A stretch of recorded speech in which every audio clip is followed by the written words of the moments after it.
박수로 환영해 주셔서 제가 몸둘 바를 모르겠습니다. 매번 이제는 많이 익숙해졌을 만도 한데 늘 반갑게 이렇게 새로 만난 것처럼 인사 나눠주시는 여러분들께 진심으로 감사드립니다.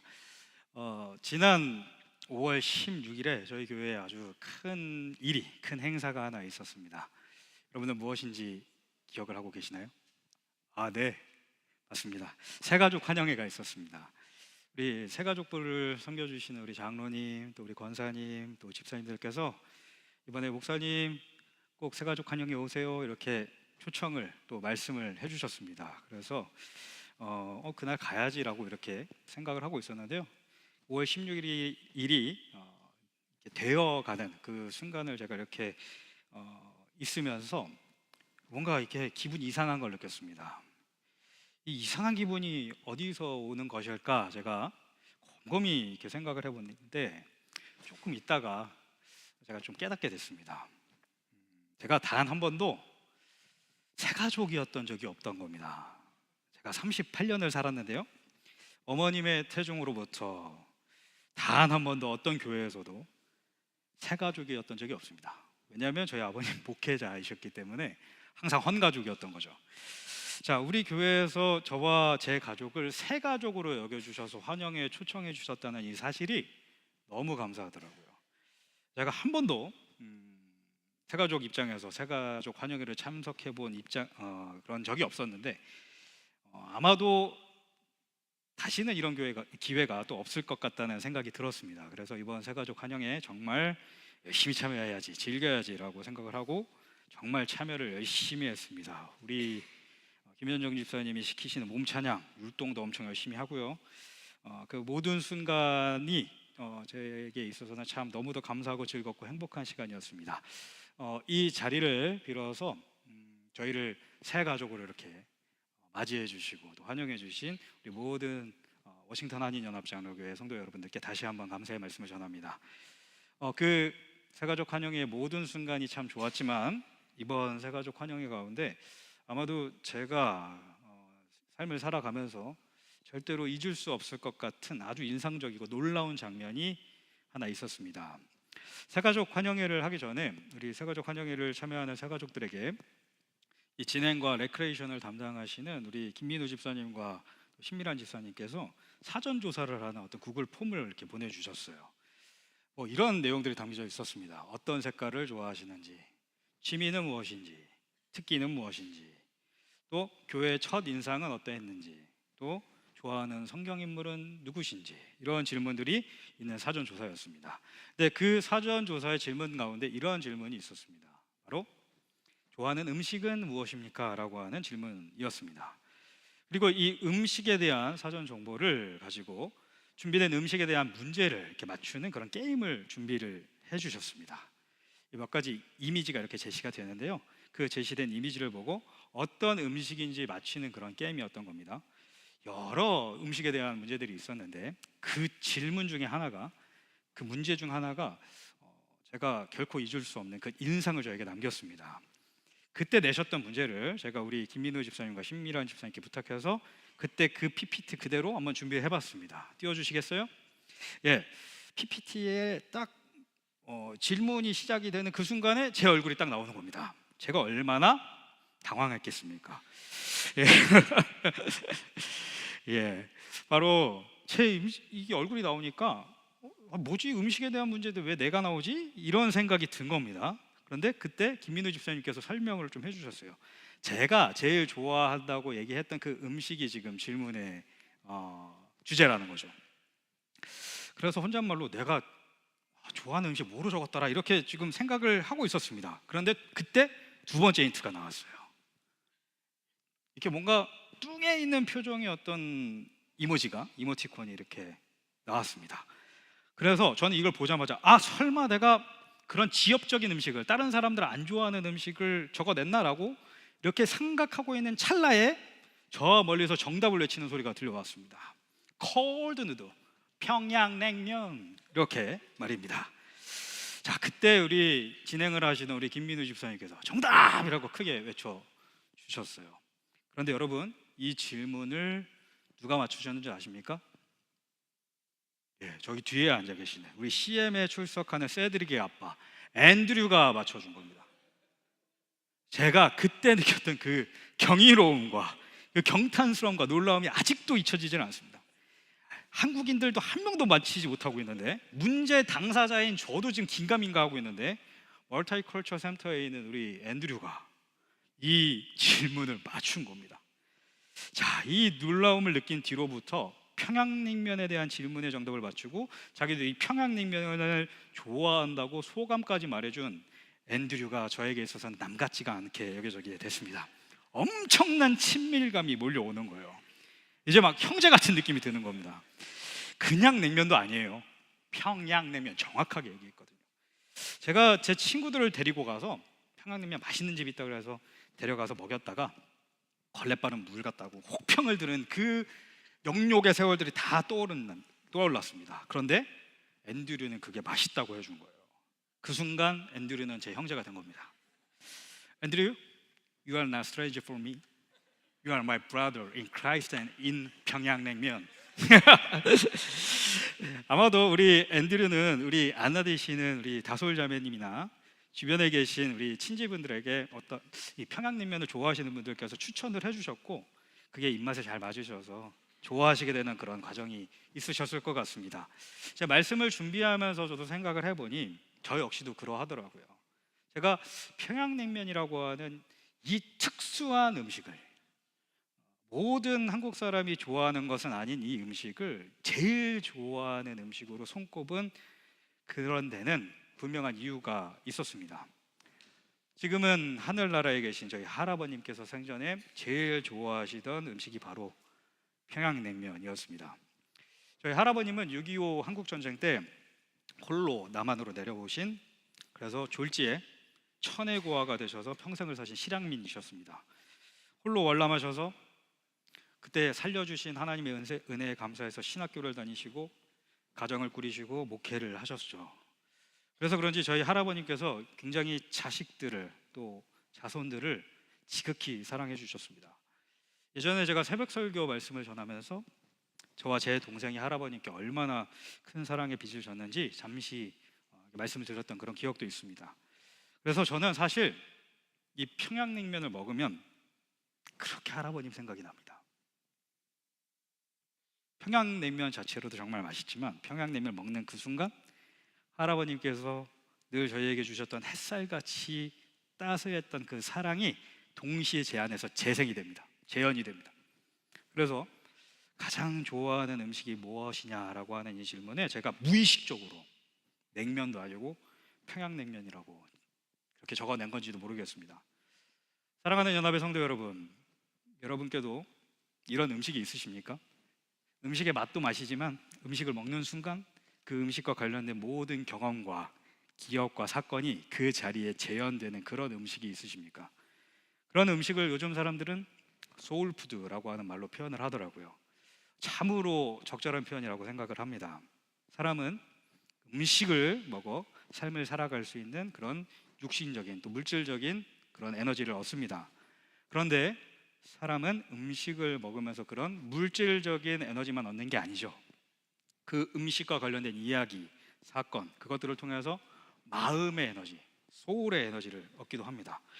그러니 소울푸드라고 하는 이 말, 어떤 분이 처음 시작하셨는지 저는 잘 모르겠지만 정말 깊은 통찰이 있으신 분이다라는 생각이 듭니다. 그런데 여러분, 인간은요, 단지 음식을 통해서 어떤 그런 육체적인 에너지만, 마음의 에너지만 얻는 것이 아닙니다. 성경은 어떤 음식은 영적인, 영원한 에너지, 그 힘을 공급받는 차원이 다른 음식이 있다라고 이야기를 해줍니다. 오늘 하나님께서 우리에게 주신 요한복음 6장에서 우리는 우리 주님 예수 그리스도께서 그 영적인 음식, 스피리추얼 푸드를 우리에게 알려주시고 계신다는 것을 보게 됩니다. 오늘 이 요한복음 6장 25절에서 35절의 말씀을 통해서 그 영적인 음식을 알고 맛보아 누리는 저와 여러분이 되시기를 주님의 이름으로 축복합니다. 오늘 본문의 말씀을 보면서 우리는 예수님께서 어떤 사람을, 어떤 무리들을 만나셔서 대화를 계속 나누시는 것을 보게 됩니다. 25절과 26절에 이렇게 기록이 되어 있습니다. 바다 건너편에서 만나 랍비여 언제 여기 오셨나이까 하니 예수께서 대답하여 이르시되 내가 진실로 진실로 너희에게 이르노니 너희가 나를 찾는 것은 표적을 본 까닭이 아니요 떡을 먹고 배부른 까닭이로다. 아멘. 예, 그렇습니다. 지금 예수님은 갈릴리 바다를 건너가지고 예수님을 뵙기 위해서 찾아온 어떤 무리들을 만나서 대화를 하고 계신 것을 볼 수 있습니다. 자, 이렇게 엄청난 열심을 가지고 예수님을 찾아온 사람들이 예수님께 이런 질문을 하는 겁니다. 랍비여, 선생님이여, 언제 여기 오셨습니까? 라고 말입니다. 그런데 여러분, 예수님께서 이 사람들을 대하는 태도를 조금 잘 보실 수 있으면 좋겠습니다. 우리 예수님 굉장히 따뜻하신 분이시잖아요. 사랑이 넘치시는 분이시잖아요. 그런데 26절의 말씀을 보면 뭔가 굉장히 냉랭한 것이 여러분 느껴지십니까?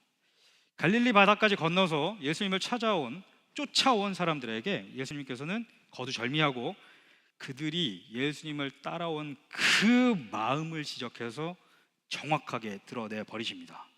26절에 이렇게 기록이 되어 있죠. 너희가 나를 찾는 것은 표적을 본 까닭이 아니요 떡을 먹고 배부른 까닭이로다 라고 말입니다. 이 말씀을 통해서 우리는 오늘 예수님과 그 말씀 속에서 대화를 나누고 있는 사람들과 예수님 사이에서 어떤 모종의 사건이 있었다라고 하는 것을 알게 됩니다. 그 사건은 바로 아주 놀라운 사건이었습니다. 물고기 2마리와 보리떡 5개로 5,000명, 장정만 5,000명을 먹이신 오병이어 사건이었습니다. 그 표적이었죠. 그런데 이런 놀라운 표적을 수많은 사람들 앞에서 행하신 이후에 예수님께서 하신 행동은 우리의 이 고개를 약간 갸웃하게 만듭니다. 예수님은 그 표적을 보여주신 그 무리들을 떠나버리십니다. 제자들도 두고 떠나버리세요. 홀로 산으로 숨어버리십니다. 여러분, 이거 너무 이상하지 않습니까? 그렇게 수많은 사람들 앞에서 엄청난 기적을, 표적을 행하셨는데 예수님이 그 자리를 피하신 겁니다. 호련히 떠나버리신 겁니다. 이렇게 예수님께서 행동하신 데에는 아주 분명한 이유가 있었습니다. 요한복음 6장 15절의 말씀입니다. 그러므로 예수께서 그들이 와서 자기를 억지로 붙들어 임금으로 삼으려는 줄 아시고 다시 혼자 산으로 떠나가시니라. 아멘. 예, 예수님께서 그 수많은 사람들의 육체적인 허기를 달래주기 위해서 오병이어의 사건을 일으키시고 났을 때 그 사건이 일어난 자리는 어떤 분위기였을까요? 흥분의 도가니였을 겁니다. 예수님께서 보이신 이 초자연적인 표적을 그 자리에 있었던 사람들이 나름대로 자신이 가지고 있는 그 지식을 가지고 해석을 하는 일들이 발생했습니다. 그리고 사람들이 생각하기 시작합니다. 이 정도의 초자연적인 그런 표적을 이루실 수 있는 분이라면 우리가 그토록 기다려왔던 모세와 같은 능력이 있는 선지자, 메시아가 온 것이구나, 드디어 때가 왔다 라고 사람들이 생각하는 사람들이 생긴 겁니다.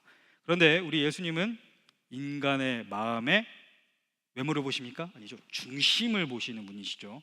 예수님은 그 기괴하게 일그러지고 비틀리고 왜곡된 그들의 마음을 즉시 간파하셨습니다.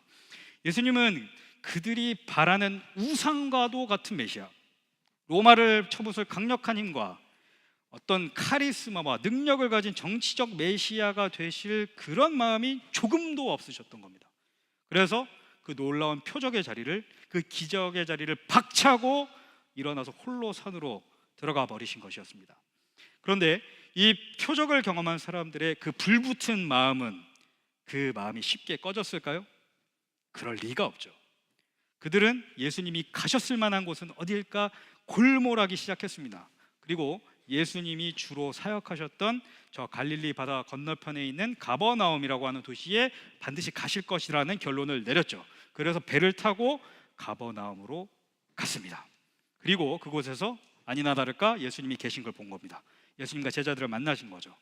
정말로 대단한 열심과 그 열심을 넘어선 집착이 아닐 수가 없습니다. 자, 이렇게 예수님을 아주 음흉한 목적으로 이렇게 따라온 무리들을 향해서 예수님은 그들의 마음속 깊은 그 시면에 있는 악한 마음을 끄집어내서 폭로하시는 겁니다. 너희가 나를 찾는 것은 내가 보여준 표적 때문이 아니다. 그 표적에 사용된 떡을 먹고 너의 배가 불렀기 때문이다 라고 예수님이 그들의 본심을 드러내십니다. 사랑하는 여러분, 여러분들께 제가 부목사로 이렇게 우리 교회에 부임하고 나서 드렸던 첫 설교의 내용을 여러분 기억하시는지 모르겠습니다. 그때 제가 베데스다에 대한 설교를 했었는데요, 그때 표적이 무엇인지에 대해서 설명을 드렸습니다. 이 성경에서 말하는 표적은 헬라어로는 세메이온이라고 되어 있습니다. 근데 이 세메이온이라고 하는 단어는 영어로는 거의 100%로 사인이라고 하는 단어로 번역이 됩니다. 여러분, 이 사인으로서 제가 한 가지 예시를 드렸던 거 기억하시는지 모르겠습니다. 한번 보여주시겠어요? 이게 무슨 사인이죠? 스탑 사인입니다. 여러분, 근데 이 스탑 사인에서 중요한 것은 저 모양입니까? 저 팔각형의 빨간 저 심볼이 그 자체로 중요한 겁니까? 아니죠. 저걸 봤는데 안 멈추면 어떤 일이 발생하는 겁니까? 사고가 나는 거죠. 여러분, 그래서 사인에서 중요한 것은 저 표지 자체가 아니라 그 뒤에 숨어있는 의미인 겁니다. 여러분, 지금 오병이어라고 하는 엄청난 표적을 실제로 경험한 무리들은요, 어떤 상황인 겁니까? 이 표적에 쓰인 표지판과 똑같은 떡을 보고 빵을 보고 그것이 그들의 몸에 허기를 달래준 거에 집중을 한 겁니다. 그런데 여러분, 예수님이 오병이어라고 하는 표적을 주신 이유는 그들의 그 육신의 허기를 달래주심이 아니었습니다. 그 표적, 그 사인이 가르쳐 주시는 것을 알려주시기 위해서, 정확하게 해설해 주시기 위해서 오늘 예수님께서 요한복음 6장의 긴 어떤 이 설교의 말씀을 이어가고 계셨던 겁니다. 잘못된 목적과 열심을 가지고 예수님을 가버나움까지 쫓아온 저 무리들을 불쌍히 여기시면서 전하신 예수님께서 첫 번째로 하신 말씀, 그게 바로 27절의 말씀입니다. 우리 한번 같이 읽어봤으면 좋겠습니다. 27절입니다. 시작. 썩을 양식을 위하여 일하지 말고 영생하도록 있는 양식을 위하여 하라. 이 양식은 인자가 너희에게 주리니 인자는 아버지 하나님께서 인치신 자니라. 아멘. 우리 예수님, 썩을 양식, 그 빵으로 인해 배불러서 그 육체적 배부름을 영원히 누리고 싶어서 예수님을 정치적 메시아로 옹립하기 위해서, 세우기 위해서 예수님을 쫓아온 그 무리들에게 이렇게 말씀하시는 겁니다. 너희는 썩어질 빵 때문에 열심을 내서 일을 해서 내 앞까지 와 있다. 그런데 그렇게 일을 하지 마라. 저 물질적 빵이 아니라 영생하도록 하는 빵을 위해서 열심을 내라. 그것을 위해서 일하라. 그 영생하도록 하는 양식, 그 영적인 양식을 내가 너희에게 주겠다라고 말씀을 하시는 겁니다. 나를 여기까지 따라온 너희 열심이 잘못된 곳에 지금 쓰이고 있으니까 너희의 열심을 제대로 쓰여야 할 그곳에다가 쓰라고 우리 예수님 무리들을 향해서 권하고 계시는 겁니다. 28절을 보면, 그런데 이 무리들이 예수님의 이 권면을 제대로 알아듣지 못합니다. 그 권면을 들은 무리들은 이렇게 묻습니다. 예수님께, 그러면 우리의 열심히 쓰여야 할 그곳 하나님의 일이 무엇입니까? 라고 되묻는 거죠. 이에 대한 예수님의 두 번째 답변이 29절의 말씀인 겁니다. 예수께서 대답하여 이르시되 하나님께서 보내신 이를 믿는 것이 하나님의 일이니라 하시니. 아멘. 여러분, 진실로 아멘인 줄 믿습니다. 이 말씀은 예수님을 잘못된 열심으로 따라온 그 무리들 뿐만 아니라 지금 하나님의 말씀을 듣고 받아든 우리들 모두에게 주시는 하나님의 말씀인 줄 믿습니다. 여러분, 하나님의 일은 다른 것이 아닙니다. 하나님이 보내신 아들 예수 그리스도를 믿는 것, 그것이 하나님께서 진정으로 우리에게 원하시는 일인 줄 믿습니다. 그런데 예수 그리스도를 믿는 이 일, 일견 보면 너무나도 쉬워 보이는 이 일이 얼마나 어려운지, 그리고 기적적인 일인지 여러분들 이미 잘 아시고 계시리라 생각합니다. 그것을 오늘 말씀도 여지없이 보여주죠. 오늘 예수님 앞에 서 있는 저 무리들은 예수 그리스도를 눈으로 본 사람들입니다. 예수 그리스도의 말씀을 귀로 직접 들은 사람들입니다. 그리고 예수 그리스도와 함께 같은 곳에서 숨을 쉬던 사람들입니다. 심지어 저들은 예수님이 오병이어라고 하는 그 초자연적인 그 기적, 그 표적까지 그 자리에서 받은 사람들이었습니다. 그런데 저들이 예수님을 믿고 있다라고 얘기를 할 수 있겠습니까? 그렇게 말 못하는 거죠. 예수 그리스도는 정치적 메시아가 되려고 오신 것이 아닌데 저들은 예수 그리스도를 계속해서 정치적 메시아로 보려고 하고 정치적 메시아로 세우려고 하는 그 마음이 가득 차가지고 예수님이 떠나셨는데 예수님을 끝까지 쫓아온 것 아니겠습니까? 예, 저 무리들은요 예수님을 믿지 않았습니다. 저들은 자신이 믿고 싶은 대로 자신이 만든 예수 그리스도라고 자신이 이름 붙인 것을 믿고 싶어 했던 겁니다. 그렇습니다. 그들은 그래서 사실 예수님을 믿은 게 아니라 자기를 믿은 겁니다. 여러분, 이게 바로 인간의 무서운 점입니다. 이게 바로 인간이 얼마나 철저하게 비참한 존재인지를 보여주는 지점입니다. 인간은 말씀이 육신이 되신 하나님 예수 그리스도를 눈앞에 보고도 자신이 믿고 싶은 대로 믿어서 자신을 우상 숭배를 할 수 있는 그런 존재인 겁니다. 그래서 우리 예수님 저 무리들을 향해서 말씀하고 계십니다. 나를 믿어라. 너의 생각대로 나를 믿지 말고 내가 너희에게 말해주는 그대로 나를 믿으라 라고 말씀하시는 겁니다. 그것이 바로 하나님의 일이다. 우리 예수님 말씀하십니다. 사랑하는 여러분, 예수님의 이 애타는 심정의 말씀에 아멘으로 응답하실 수 있는 저와 여러분들 되실 수 있기를 소망합니다. 여러분, 우리 예수님을 믿으십시다. 진심으로, 정확히 말입니다. 그런데 이 예수님의 애타게 부르시는 이 소리를 듣고도 무리들은 아직도 예수님을 향한 그 믿음이 전혀 생기지 않았습니다. 그래서 그들은 이렇게 예수님께 또 이야기를 합니다. 30절에서 31절 말씀입니다.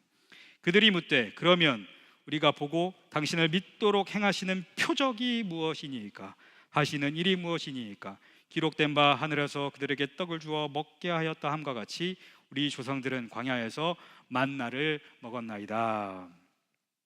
여러분, 그렇습니다. 지금 무리들이 예수님께 무엇을 하고 있죠? 요구를 하고 있습니다. 뭘요? 표적을 말입니다. 여러분, 근데 이게 얼마나 안타까운 장면입니까? 이 사람들은 불과 어제 예수님이 그들에게 하셨던 엄청난 표적을 이미 경험을 했던 사람들입니다. 오병이어의 기적을 어제 경험했거든요. 그런데 또 표적을 보여달라는 겁니다. 그리고 예수님의 오병이어의 그 표적을, 그 놀라운 표적을 교묘하게 모세 때에 이스라엘이 경험한 만나 사건과 비교합니다. 그러니까 지금 무리들 해석을 하자면 이렇게 얘기를 하고 있는 겁니다. 예수님, 알겠습니다. 당신을 믿겠습니다. 그런데 표적 한 가지만 더 보여주십시오. 물고기 2마리와 보리떡 5개로 이미 있는 그것으로 우리를 먹이시는 일이 아니라 이번에는 하늘에서 만나와 같은 것이 내려지게 해주십시오. 모세가 그랬듯이 말입니다. 그러면 믿겠습니다라고 얘기를 하는 겁니다. 예, 이 무리들의 반응을 보면서 우리는 여전히 그들이 기다려왔던 그 메시아, 정치적 메시아, 모세와 같은 능력 있는 그 메시아, 그래서 그들을 로마의 압제에서 벗어나게 할 그 정치적 메시아에 대한 그 환상을 아직도 포기하지 못하고 있다는 걸 보게 되는 겁니다. 그런데 이들의 이러한 요구에 우리 예수님 아주 놀랍게도 32절과 33절에서 이렇게 대답하십니다. 예수께서 이르시되 내가 진실로 진실로 너희에게 이르노니 모세가 너희에게 하늘로부터 떡을 준 것이 아니라 내 아버지께서 너희에게 하늘로부터 참 떡을 주시나니 하나님의 떡은 하늘에서 내려 세상에 생명을 주는 것이니라. 아멘. 그렇습니다. 예수님은 32절에서 정확하게 무리들이 이스라엘이 모세를 통하여 받은 그 만나 사건에 대해서 오해하고 있는 것을 짚어내십니다. 이렇게 말씀하시는 거죠. 모세가 너희에게 하늘로부터 떡을 준 것이냐? 모세가 하늘로부터 너희에게 만나를 내리게 한 것이냐? 만나를 주신 분은 누구냐? 내 아버지께서, 우리 하나님께서 주신 것이 아니냐라고 말입니다. 그리고 그 출애굽 시에 이스라엘 백성에게 하늘에서 만나를 내려주셨던 그 하나님께서 이제는 하늘에서 세상에 생명을 주는 참된 떡, 참된 빵, 만나와는 비교와도 되지 않는 영적인 음식을 너희에게 주실 것이다 라고 예수님이 말씀하시는 겁니다. 너희가 원하는 그 표적, 하늘에서 양식이 내리는, 떡이 내리는 그 표적, 예수님이 지금 보여주시겠다고 얘기하시는 겁니다.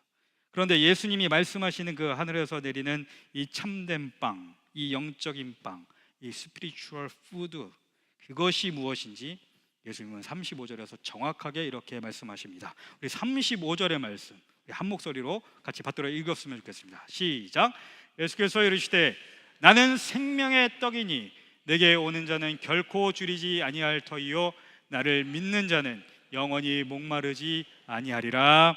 아멘. 예, 그렇습니다.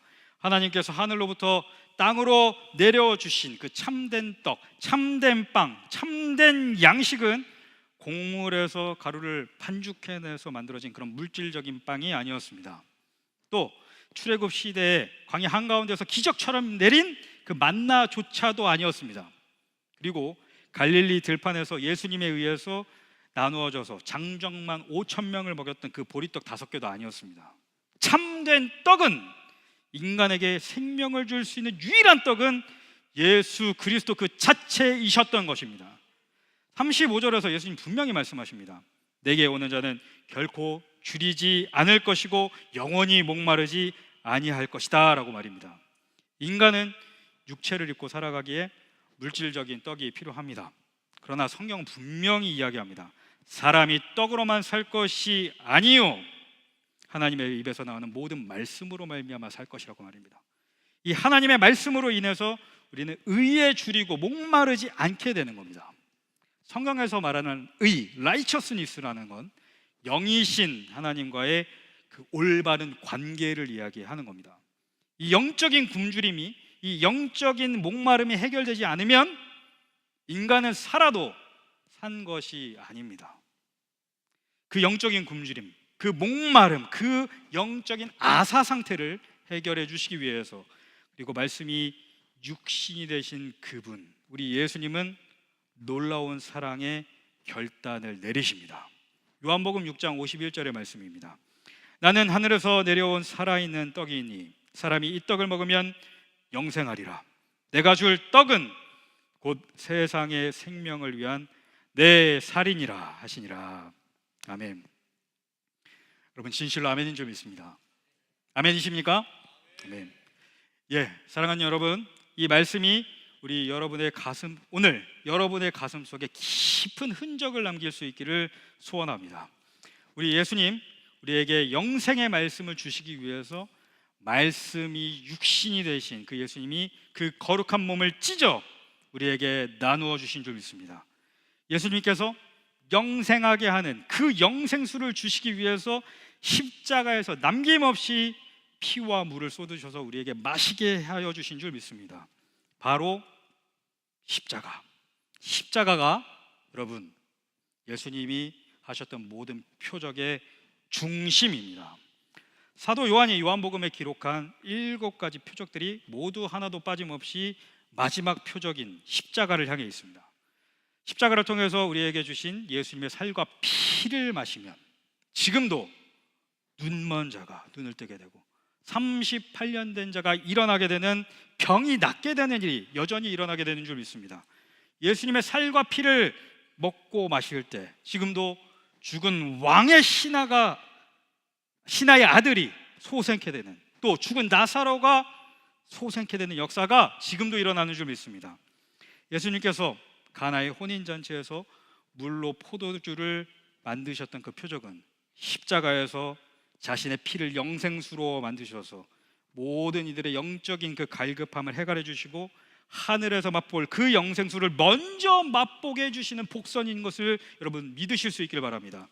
예, 그렇습니다. 바로 이 생명을 공급하는 떡이 되기 위해서, 영생하는 영생수가 되시기 위해서 우리 예수님이 이 세상에 오셨고 공생애를 살아내셨고 기꺼이 즐거이 십자가를 지신 것입니다. 사랑하는 연합의 성도 여러분, 오늘 우리는 예수님께서 십자가 지시기 전에 직접 제정하셨던 지극히 거룩한 예식, 성찬의 식탁, 우리 주님의 식탁 앞에 서 있습니다. 예수님이 십자가에서 찢으신 그 살을 뜻하는 떡과 예수님이 십자가에서 흘리신 피를 뜻하는 포도주 잔을 우리가 함께 받아 나누게 될 것입니다. 이 음식을, 이 너무나도 일상적이고 평범한 음식인 떡과 포도주를 우리가 주님의 이름으로 먹고 마실 때 성령께서 이 음식을 우리의 마음을 살리는 그 소울푸드, 그것을 아득히 넘어서서 우리의 영을 살리는 스피리추얼 푸드가 되어서 영생의 능력으로 나타나게 하실 줄 믿습니다. 이 영생을 주시는 주님의 식탁으로 나아갈 때에 그런데 우리가 가지고 나아가야 할 것이 있습니다. 바로 오늘 말씀에서 우리가 보는 것처럼 주 예수 그리스도를 생명의 떡으로 믿는 믿음입니다. 예수님께서 생명의 떡임을 믿고 이 떡과 잔에 영적으로 실제로 임재하심을 믿고 나아가는 모든 연합의 성도들 되시기를 소망합니다. 우리에게 영생을 주시는 주님의 식탁으로 모든 성도님들을 초대합니다.